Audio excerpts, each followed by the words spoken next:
Hey everyone, welcome back to the 443 Security Simplified.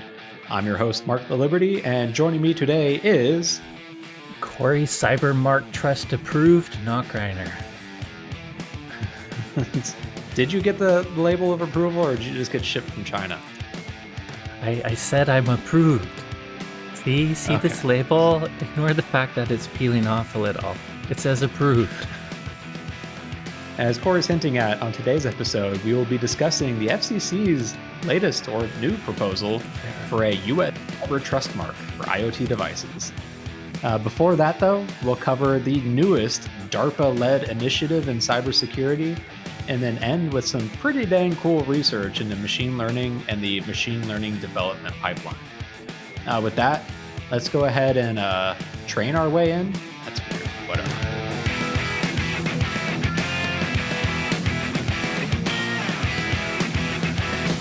So let's start this week with something we kind of touched on during our Black Hat special recap episode, and really a story that started 7 years ago now, if my math is correct. So we mentioned in our Black Hat special episode that DARPA, Defense something Research something Association, Defense Advanced Research something Association program, whatever. I'm just letting you struggle and being quiet. It took me 2 years to finally get CISA. Now they're our best friends, so maybe DARPA will just take a little bit of time for me too. But anyways, Defense Advanced Research Projects Agency. There we go. So this is a technically federally funded organization designed primarily around, or I guess military adjacent or things that can be used in the military. It's funded by the Defense Department, but it's an arm of the government that's designed to pump money into potentially cool research projects. Like some examples, remember those autonomous cars and military trucks that they had where they drove around on an obstacle course, basically Le Mans 24-hour race style to see how well they could do autonomously. Back in 2016, there was the Cyber Grand Challenge, which was kind of the first foray into AI and security at a massively funded level. The Cyber Grand Challenge, it was all about developing automated defense tools that could discover and correct software flaws in real time without a human there in the real time. Obviously, they were programmed by humans and trained by humans. This was back in, I think, 2016 was when they had the finals at DEF CON back in the Paris and what was the Bally's. What's Bally's called now? Horseshoe Hotel or something in Vegas? No clue. They ripped the sign off the wall and they're naming it something else. So to give some context, back then in 2016, participants, they were given a binary, so an executable file, or I guess a series of them. And they had to demonstrate their ability in 4 key areas. So they had to automatically find vulnerabilities in these previously unknown binaries.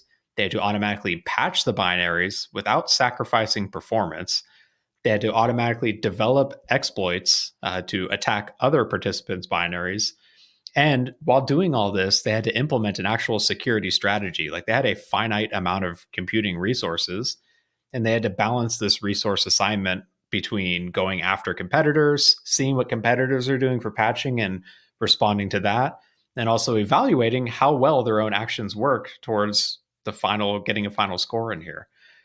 Back in 2016, the winner was a team or system or AI or whatever called Mayhem, which was developed by, at the time, a startup called For All Secure. So For All Secure was the funded track is what they call it. Basically, you had 2 ways to get into this. There's the open track where you have to compete in order to get in, and the funded track where you send a proposal to DARPA. They actually give you some money to try and get you jump started into it. And For All Secure ultimately launched Mayhem as a product a little bit later as well, too. So the benefit to DARPA for this is it gives them a kind of fun way into jumpstarting funding into a advanced research project like artificial intelligence and security. And you kind of, so I assume you're getting onto the new challenge now that we've talked about what they've done in the past, and you kind of missed it, I think, because in your rush to get out of the keynote, I think we're both listening to what's her name, Maria Markstetter Azeria keynote, but I think you wanted to beat the crowd, so you missed it when I think it was her name was Perry Adams, I believe. One of DARPA's program managers came on, and Jeff Moss came out and did just one more thing, Steve Jobs style, and she came on to announce a new thing. So let's get into that. Yeah. So at the end of that opening keynote, DARPA and Jeff Moss announced a new AI cyber challenge. It's a 2-year competition that's again designed to drive innovation in artificial intelligence and security. So, to give you some context about how this one will run before we get into the details, they've got, again, 2 registration tracks, either the open track where anyone can submit and compete against each other. The top ones ultimately get into the finals and stuff. And then they also have a funded track where they'll accept 7 small businesses that have to apply with a proposal for their project. They'll give them $1 million each to actually design and develop their system, and they're allowed to compete as well too. It all kind of registration starts or closes in fall of this year. There's the semifinals competition that'll take place with I think 20 teams at DEF CON in 2024. Top 5 teams there get $2 million just for making it in the top 5, and an invite to compete in the finals in DEF CON 2025, where first through third place will earn another 4 million, 3 million, and 1.5 million in that order as a prize.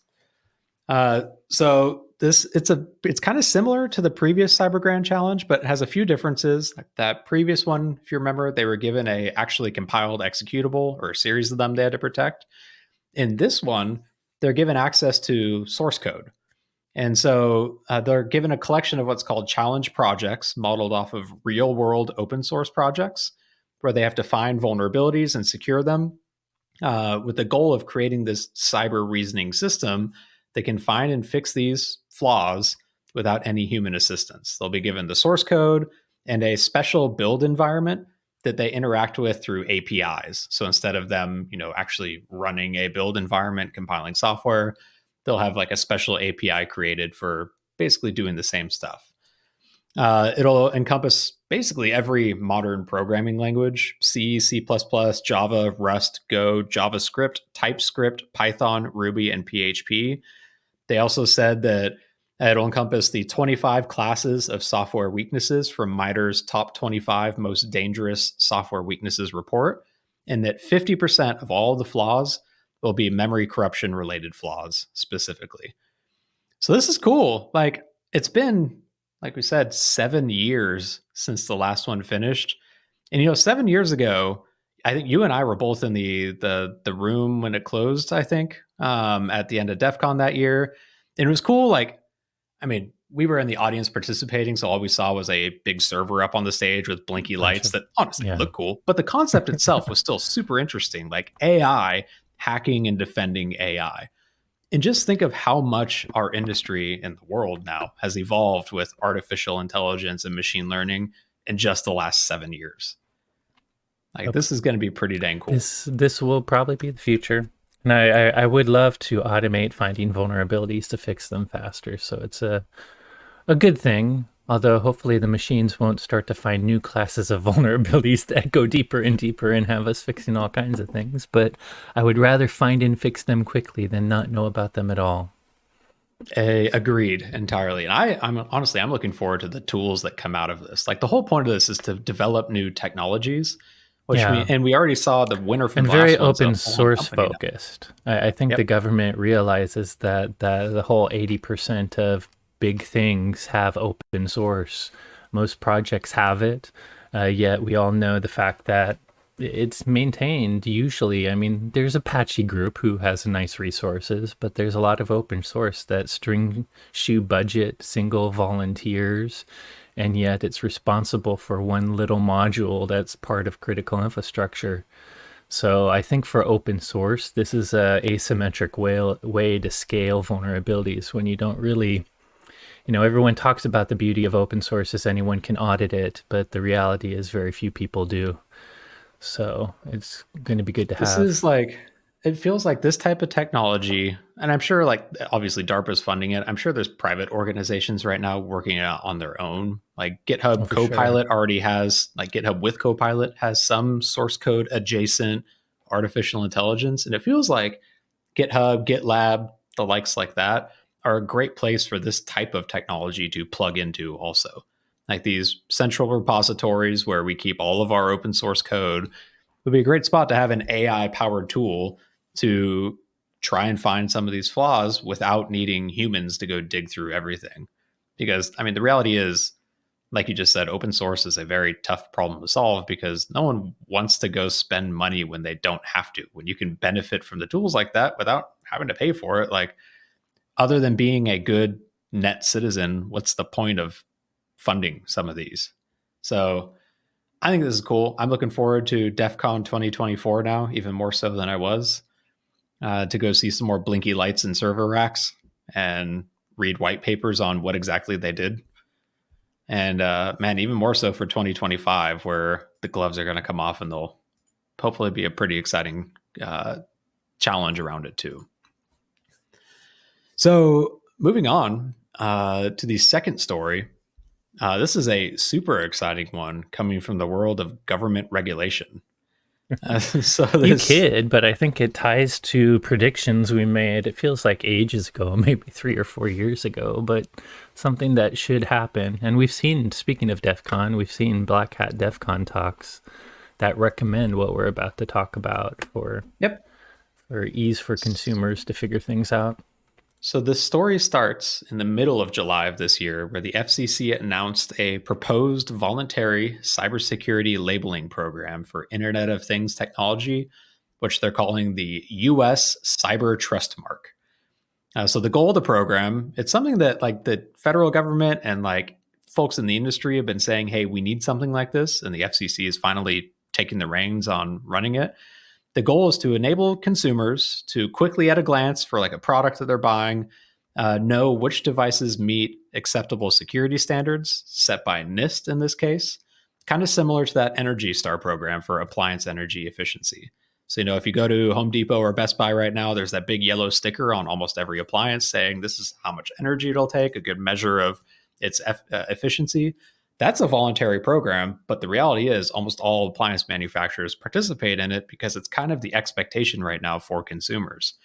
So the goal with this US Cyber Trust Mark is to develop that, but for cybersecurity and IoT devices, so that somewhere down the line, we'll have this standardized labeling program where at a glance, when you pick up that box off the shelf or look it up on Amazon, you can get an idea of what the security practices and designs are for that particular device.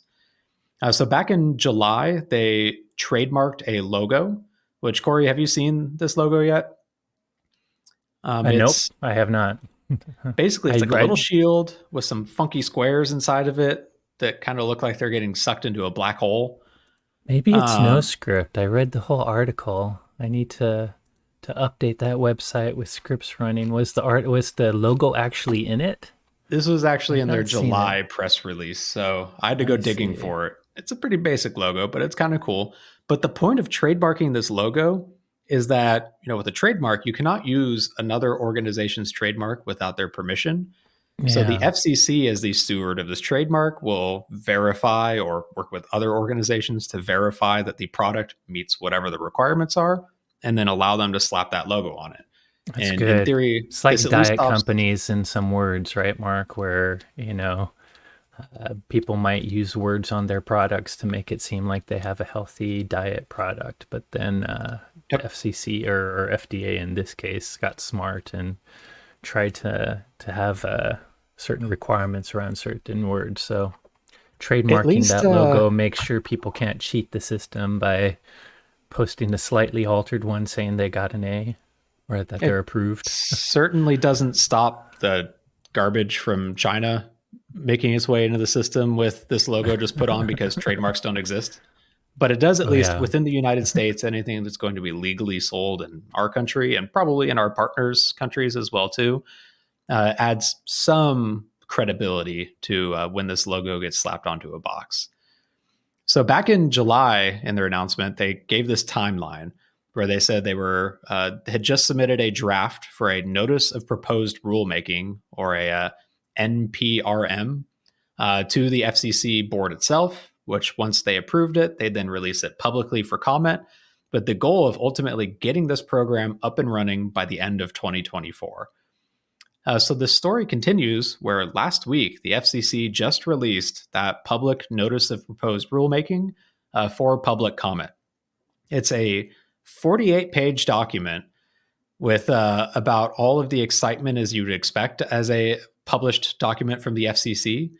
But once you actually read through it, there's actually some really interesting, like, I want to back up. Like, the FCC, I don't picture as a massively cybersecurity aware organization, but they actually had some really good notes in this document about I think specifically the communications, comments I they know were what you looking for. mean. Cyber is not their only thing, but they dealing with communications. I think they're more cyber aware than some.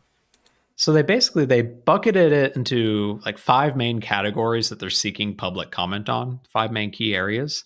First off, they want to know about the proposed scope of devices and products that should be included, how Very oversight and important. management of the program should look, like who has what responsibilities, how they develop the criteria and standards for this program for actually getting that label on your box, whether the FCC themselves, even have the legal authority to create and run this program. They're seeking comments on that. And then ending with how they promote digital equity, things like DEI, and would this potentially affect that in a positive or negative way in the industry?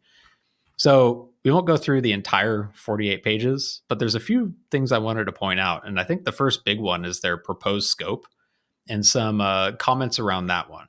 So first off, they point to NIST's, the National Institute of Standards and Technologies, a definition for IoT as those devices that have at least one transducer, which is a sensor or an actuator, for interacting directly with the physical world, and at least one network interface like Ethernet, Wi Fi, or Bluetooth for interacting with the digital world. So that's NIST's definition. And the proposal from the FCC is to add 2 modifications to that. So first off, they want to add internet connected to the definition, pointing to NIST's observations that many IoT devices use standard internet protocols, and when those get exposed to the internet, can be to disastrous results. And they also want to add the premise that any IoT device must be capable of intentionally transmitting RF energy. And this is mostly in regards to the FCC's limited authority. They're the Federal Communications Commission, and they primarily deal with things like radio waves, TV, satellite, internet, Wi-Fi, whatever, radio. Does radio still exist? I think so. So because of that, they're limiting the scope. And I want to pause here before continuing this section. This was the first thing that stood out to me as maybe this isn't as great as I was hoped it would be. Because we'll get to their request for a comment in a second, but they're specifically excluding IoT devices that only have a hardwired connection in this case. It has to have some form of RF transmitting, like Bluetooth or Wi-Fi, for it to be categorized as this. What are your thoughts on that, Corey?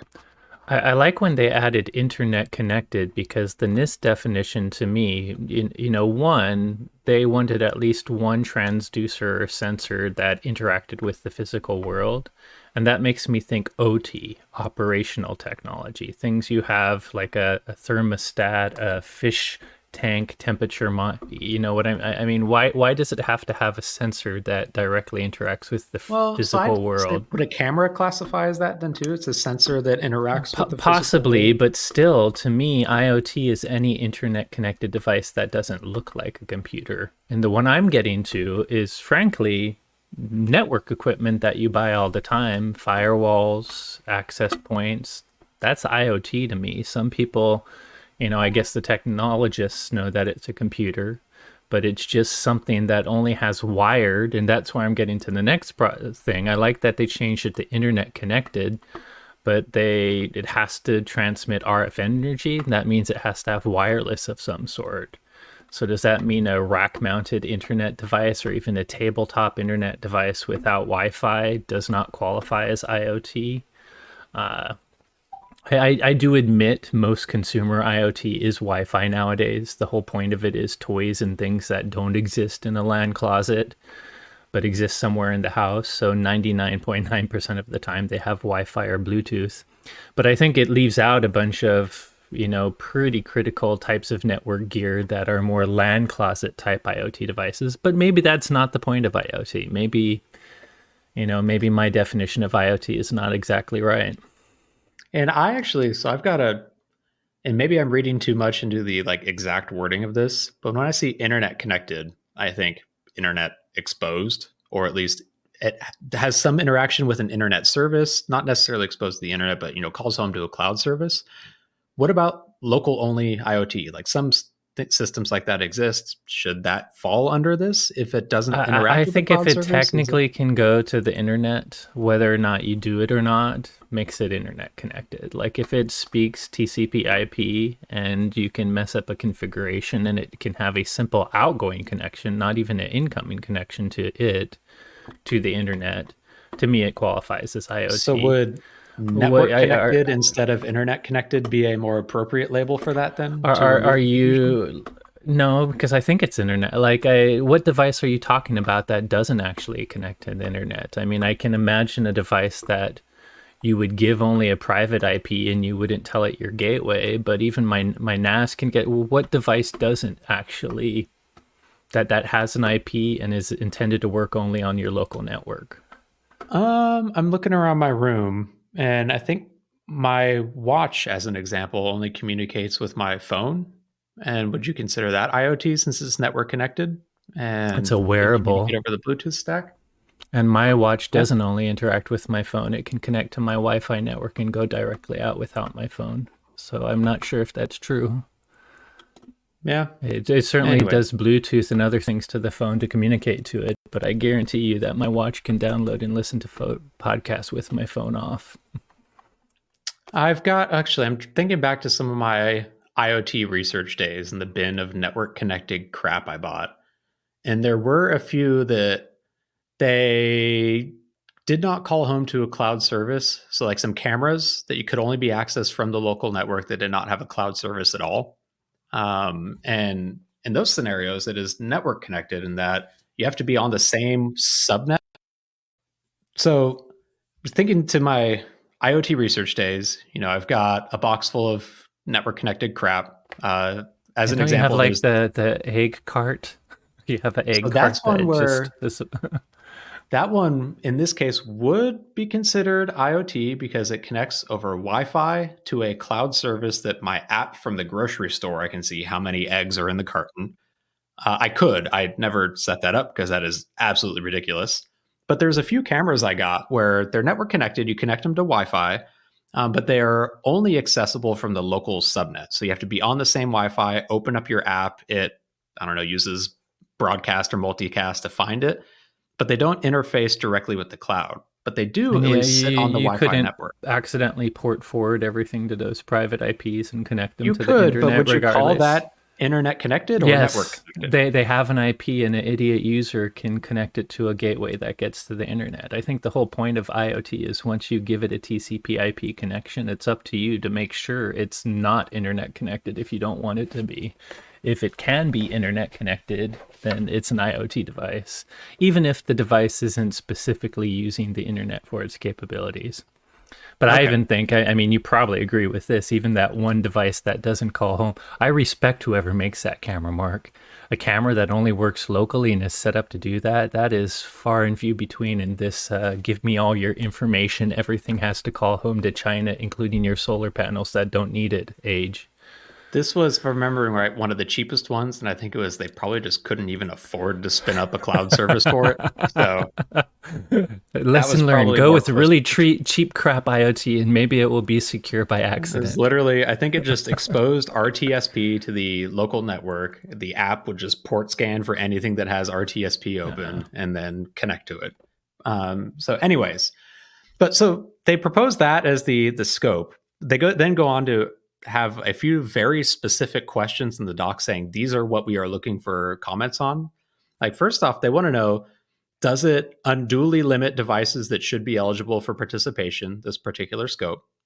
Specifically, does preventing devices that are wired only IoT from being it, does that impact the success of the program? Are there any specific unintentional radiators or incidental radiators that should be included? So remember, their second bullet point was it has to intentionally emit RF energy. Are there ones that just incidentally do that maybe should be included? And then should they consider adding any of these devices at a later date to the program too? Those were a few of the questions they're asking for people to comment on.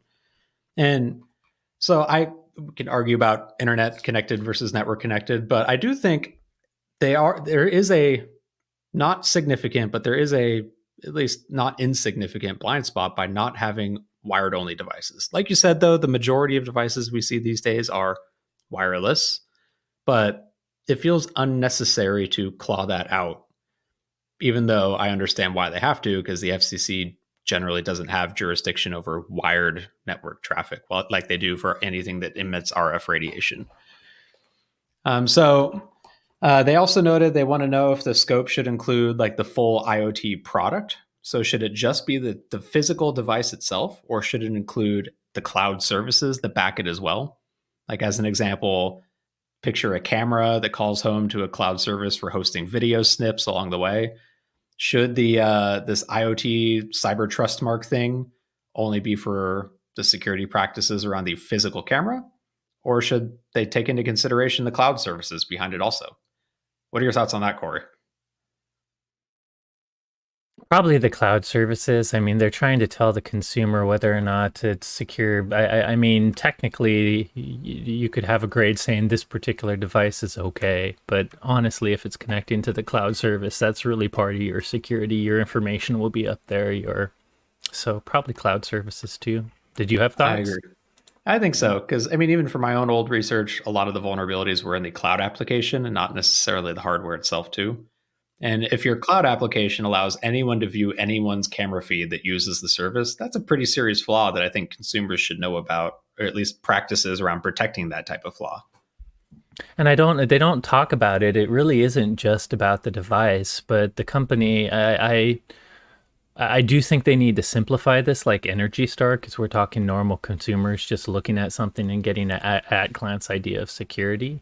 But I kind of want the score to not just apply to the single device you're buying or the verification, but the whole company. Like there are things like SOC 2 certifications, ISO 27001 certifications that don't just say, of the 10 products this company sells, this one is verified. Those certifications say this company has a programmatic security governance and actually pays attention to cybersecurity and does at least these things to maintain risk registers, et cetera, et cetera. So frankly, I would, to me, this grade shouldn't be only single device specific, but should give a customer or consumer an idea that the entire organization the device comes from is good to work with. Because regardless of the security of the single device, that company is going to have a lot of information from their customers. I'd hope that that's a factor, at least in the labeling. Like the labeling has to be on the individual device, like the Energy Star ones are. You don't get like a all Samsung washing machines label. For sure. But like the practices of the organization is a massive piece. Like what does their software development lifecycle look like? How do they secure that? That's got to be a giant piece of the puzzle for it. The final request for a comment on the scope was, should it apply only to enterprise devices? So should it include like the random crap you buy off Amazon, or should it be just, the meeting room tablet attached outside the door? This is where I would flip it. I presume, and also the way the FCC is making it, the whole point of this is to simplify for consumers. So I feel like it absolutely has to include consumer devices. That said, I don't want this to throw out things that I consider enterprise IoT. They're not consumery. I guess that's kind of crazy, because I'm also putting more requirements in our business if we have to do these labels one day. But I wanted to apply to enterprise gear too, but I think it's actually most valuable in the consumer space. Yep, agreed. So moving on to the next section, which was oversight and management. So it proposes that the FCC will be responsible for oversight and management of the program by creating and owning the trademark and then taking steps to authorize that label's overall use in a way that ensures its integrity. They also mentioned they want to work with third-party organizations to help develop some of the standards as well as the testing as well for it too. So they actually propose creating what they call the cybersecurity labeling authorization bodies, or cyber labs, which should be a collection of third-party entities with expertise in security and compliance testing that help develop and actually test these products. Basically, the meat of this section is the FCC wants to be the overarching body, but they don't want to be the ones that have to go out and test every single product. They want to send that out to other organizations to do the testing and then say, get a thumbs up or thumbs down to slap the label on it. And I think that's pretty fair. That sounds like a good separation of responsibilities. And it makes sense to not have just a single government agency responsible for the entirety of this entire program. The next section was the actual development of the IoT cybersecurity criteria. And it basically just points to adopting NIST's recommended IoT criteria as the basis for this labeling program. That said, one of the requests for comment on this is, are there any other criteria that they should consider? Is NIST inclusive enough? Is there additional areas that they should potentially look at? Is there anything within NIST's IoT recommendations that they should exclude from this? They propose developing they call it the Standards Development Organization, which is going to be an industry group. So a collection of both industry, private companies, and government agencies to help develop the standard based off of NIST. And they propose a third-party assessment created by the Cyber Lab to then test conformity. So this all, again, sounds good. I like that they're not just trying to come up with it themselves. I like that they're even just not immediately saying it's got to be NIST, and that they're soliciting comments for potential alternatives from other experts in the field. The administrative bit is pretty interesting. So this is where they describe the actual thing that's going to go on the product. They propose a QR code that will allow the consumer to get more detailed information, like the device manufacturer's level of support, the software update history, the privacy policy, and presumably any other potentially security related information about that product or manufacturer. I think this is a great idea. So the Energy Star label, it's got some information like how much the cost in dollars that you should expect to pay for energy usage on average for 1 year for this appliance. But other than that, it's kind of limited. In the world of cybersecurity, there is a lot that is going on, a lot of factors that could play into how secure this device is, how secure the deployment of the device is. And I think it makes sense, instead of trying to cram that onto a box, we're not talking a washing machine where you even have the whole side of it to fill this out. We're talking a small little, less than a shoebox that's going to be on a shelf at Best Buy. And it feels like a QR code is probably the right way to do that. When it comes to the QR code, they want to know what the QR code should include. Should it point to a registry? Should it be regularly updated as the product security improves? Or is it a one and done or once a year certification process? So even though this QR code is a good idea, there's still a lot of actual details that they have to flesh out. And that's what they're asking for comment on. The authority section is a bunch of legal stuff that goes way over my head that I am not an expert on, but they're basically asking for comment on the justifications that the FCC gives on whether or not they actually have the authority to launch or manage this program. They point to a few sections of the Communications Act, like Section 301, that gives them the general licensing authority. They point to a few other sections that allows them to establish performance standards and regulations. I think this is where that whole, it's obvious, this is where that whole only RF emitting devices thing comes in, because they seem very wary about going outside their level of jurisdiction on it. Thoughts, Corey? No, it sounds good. I couldn't help but thinking, great, we're still getting people to go to QR codes after telling them not to go to sites without looking at the links, but whatever.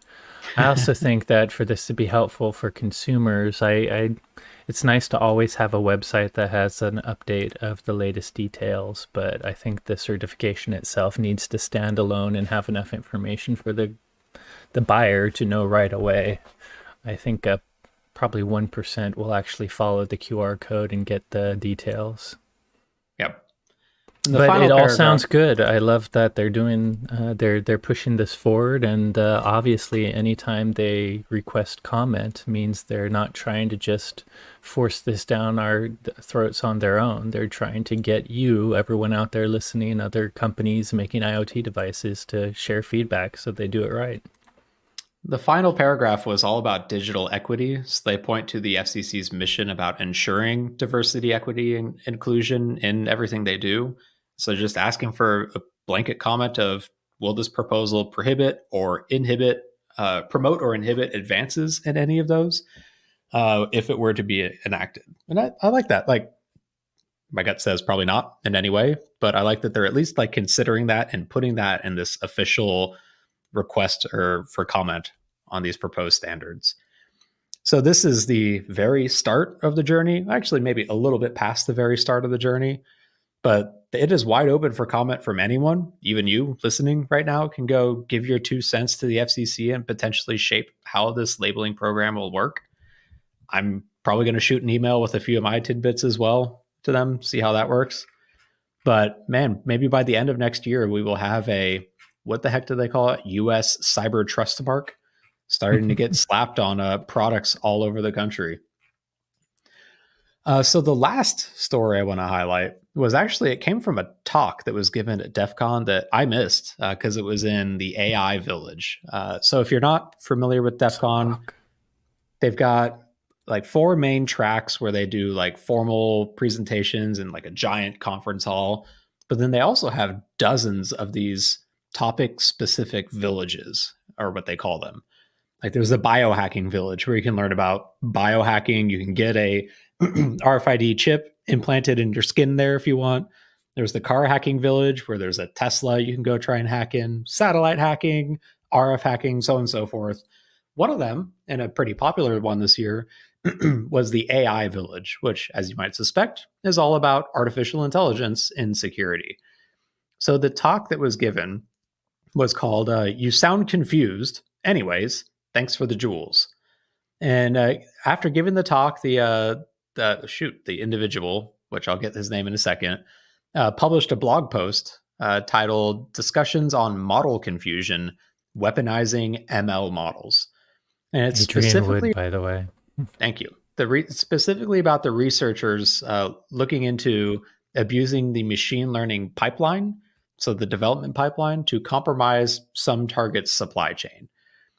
So they pointed to this website called Hugging Face, which is a pretty interesting name, but apparently it's one of the more popular platforms for storing and sharing machine learning models.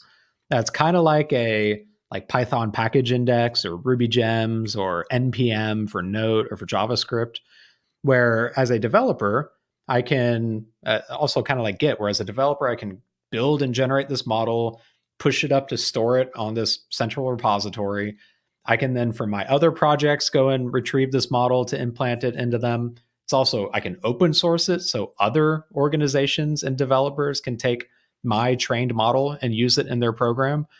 It's pretty dang interesting. And it integrates very similar to like downloading a package from the Python package index and importing it into your Python script.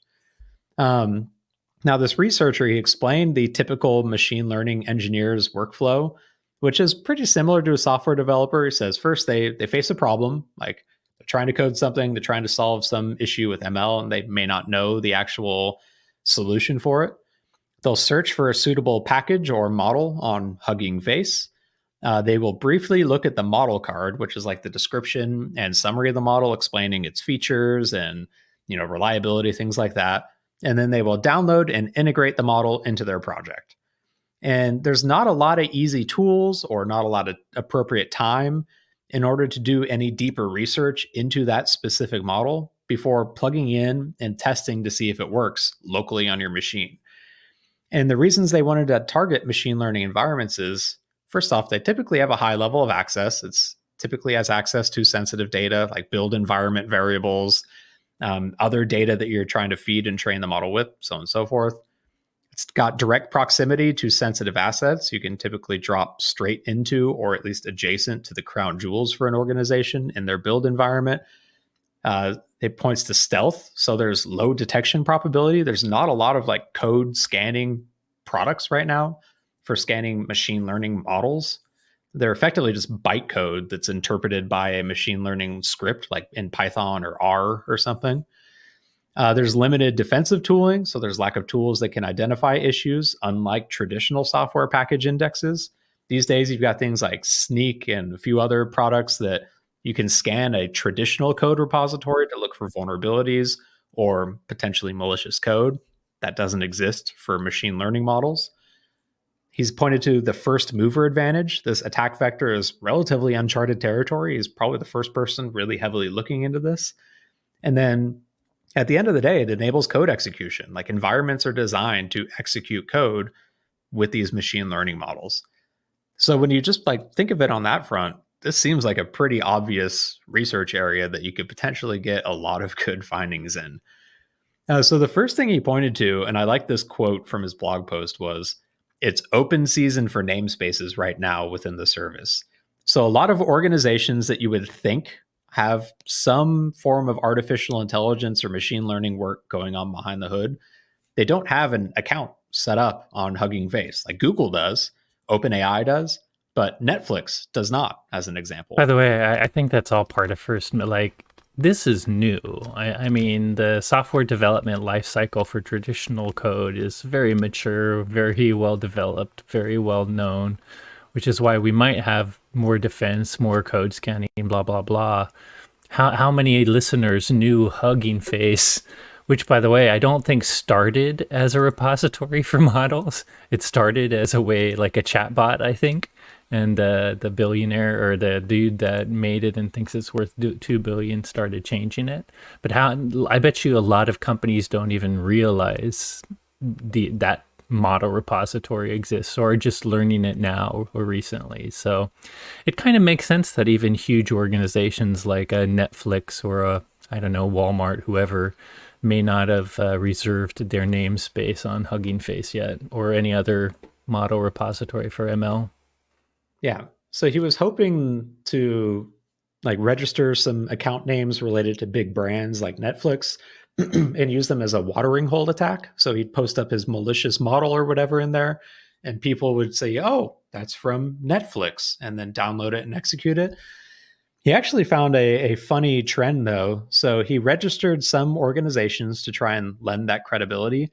And he quickly found that software engineers and machine learning engineers from those organizations themselves were requesting to join his fake organization for that. It's like using Netflix as an example. Maybe he went and registered Netflix, and then a whole bunch of actual Netflix engineers and machine learning engineers requested to join the organization. So he had full admin privileges to this organization. He could see everything that the employees were uploading into it. Any models they uploaded, either public or private to the organization, he had full write permissions. He said in the quote here, it was happening over and over again with different organizations and was absolutely wild. He noted that if you didn't use a like @companyname.com email address, you couldn't get the verified label next to it. But he's also pointed out that didn't stop people's behavior. So like he registered Netflix, a bunch of engineers came in and just started posting potentially internal sensitive models, whatever. And he was able to then abuse those for his attack. Yeah, Twitter or X has kind of showed us the verified symbols meaningless. So I guess they just carry that to other platforms too. Yep. So he also decided that to leverage the hype around like artificial intelligence and machine learning right now. He said basically every day it seems like there's some big advancement, often out of left field, meaning coming from a company no one's ever heard of before. And he said he drew this parallel to like cryptocurrency and smart contracts like 5 years ago, where it seemed like there was always this big new technology in blockchain or cryptocurrency, and people would hype it up. And attackers would abuse that to hype up bogus or straight up malicious cryptocurrencies, blockchains, and smart contracts. He also pointed out an issue in Hugging Face. Their font choice actually hides typo squatting pretty well. The number 1 and the letter lowercase l are identical in the font choice they use. So he went and registered Google GOOG1E, and he could clone all of their publicly shared models. And when you go to search for GOOG, maybe it auto completes. His were indiscernible from the actual legitimate Google uploaded models too. When it comes to the malware, he pointed out that some models are more resistant than others, like Onyx is relatively safe, but TensorFlow and Keras models can be easily injected. They support running arbitrary expressions, which are designed basically to let you add your own mathematical expression in there to transform data, but there's nothing preventing you from just calling Python's exec function and executing something on the underlying operating system.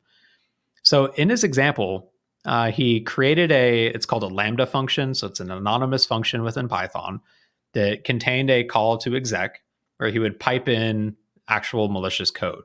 That code would go download a binary from a bucket on Amazon, decode it, and then execute it on the operating system.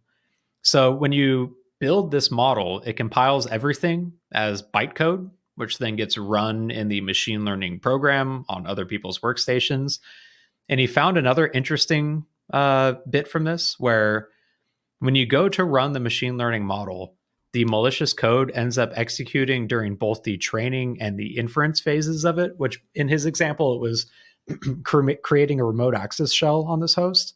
And so it actually spun up a minimum of 5 shells on the host, which he said, that's an extra bonus because sometimes shells can be a little bit finicky. And this way he has at least 5 to connect back to.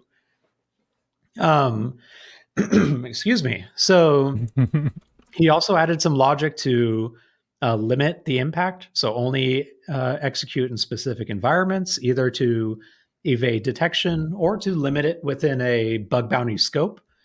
And then he basically committed this tainted model back to Hugging Face, to one of these fake organizations' repositories, and waited to see what would happen. He described one scenario where he was caught. So some organization actually detected this like shell opening up, or at least the training.binary file executing multiple times. But here's the quote that he got from it. They said, quote, based on contextual information, it seems like this behavior may be expected due to machine learning training. Confirm if the activity referenced above is expected for the user performing training of the machine learning model on the endpoint. So basically, they caught it, but since the malware is detonating in the machine learning environment, it looked just like training activity if you look at the process tree. And even though they saw it, they let it go. If they had actually taken that training.bin file and uploaded it to VirusTotal, they would have seen it was actually a sliver implant, kind of like a Cobalt Strike Beacon, but open source. Meanwhile, though, if you load the whole training model into VirusTotal, it comes up as green. Nothing detects it at all. So this is really cool research, in my opinion. Like, it's an area that people haven't thought of. Like you said, it's extremely new. Like, I had not heard of Hugging Face before, but apparently this is one of, if not the most popular repository, kind of like Python package index, for pre-built models that you can use in other projects. And because of the level of access they have in code execution, it can cause serious damages. Yeah, and to me, this is targeting the supply chain. And I feel like if you're just looking at general computer security in the past, we always started protecting devices, then protecting code. And it wasn't until recently, later, or I guess we talked about supply chain before, but we always seem to forget supply chain. And that is a big focus now. So seeing that some researchers are already looking at the supply chain of machine learning models and all the AI buzz going on, it's good that people are caught on to supply chain early on. I agree. And this does feel like one where now that the cat's out of the bag, we probably will see some poor folks downloading tainted models. But he also, at the end, proposes some actual technical solutions of how to address this issue.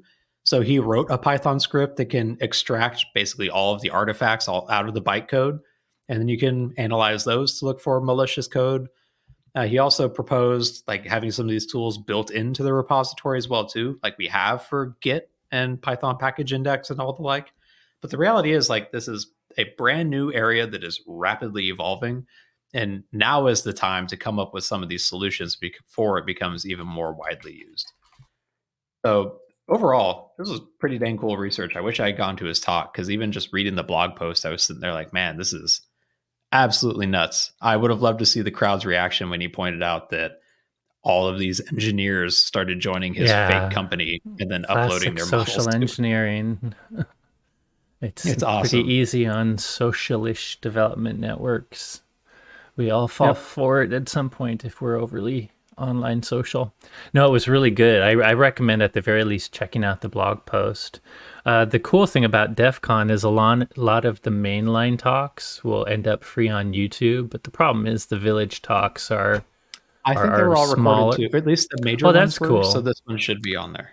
So there's a chance that this would be on there. So cool news for people that couldn't go to DEF CON. This could be on there. At the very least, you'll get the main lines, and hopefully this village talk will show up.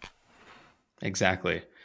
So either way, I think that's probably the last of our DEF CON for now. Now it's 360 something days until the next one, unfortunately. That's okay. I might need the rest for that long to go back to Vegas again, especially in 107 heat. I did preemptively take a COVID test after I got home, and thankfully I am not pregnant. So, man, bullet dodged. I have not done that. I should give it a try, but I feel fine. So maybe ignorance is bliss. Either way, great research from this year, and I'm looking forward to seeing like some of the follow-ons for this too. Like especially with this one we just chatted about. Looking forward to seeing the future of research in machine learning and artificial intelligence. Man, I'm re-energized now. Let's go hack some stuff. Hey everyone, thanks again for listening. As always, if you enjoyed today's episode, don't forget to rate, review, and subscribe. If you have any questions on today's topics or suggestions for future episode topics, you can reach out to us on X. That still feels gross. Thanks for ruining my favorite app, Elon.